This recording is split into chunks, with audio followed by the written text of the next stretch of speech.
അസ്സലാമു അലൈക്കും വറഹ്മത്തുള്ളാഹി.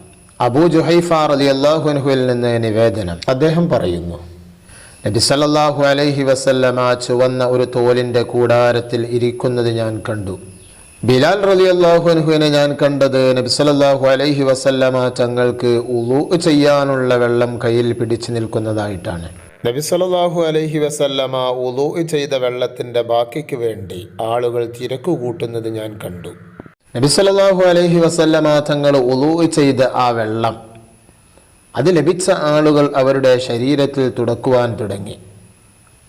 തീരെ തന്നെ ലഭിക്കാത്ത ആളുകൾ തൻ്റെ സ്നേഹിതൻ്റെ കയ്യിലെ നനവ് തൊട്ട് അത് തങ്ങളുടെ ശരീരത്തിൽ തടവാൻ തുടങ്ങി. പിന്നീട് ബിലാൽ റളിയല്ലാഹു അൻഹു ഒരു ചെറിയ കുന്തം എടുത്ത് അത് നിലത്ത് നാട്ടുന്നതായി ഞാൻ കണ്ടു.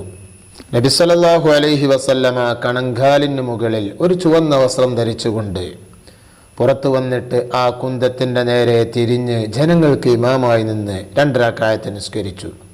മനുഷ്യരും മൃഗങ്ങളുമെല്ലാം ആ കുന്തത്തിൻ്റെ മുമ്പിലൂടെ നടക്കുന്നത് ഞാൻ കണ്ടു. മഹാനായ ബുഖാരി ഇമാം റളിയല്ലാഹു അൻഹു റിപ്പോർട്ട് ചെയ്ത ഹദീസാണിത്.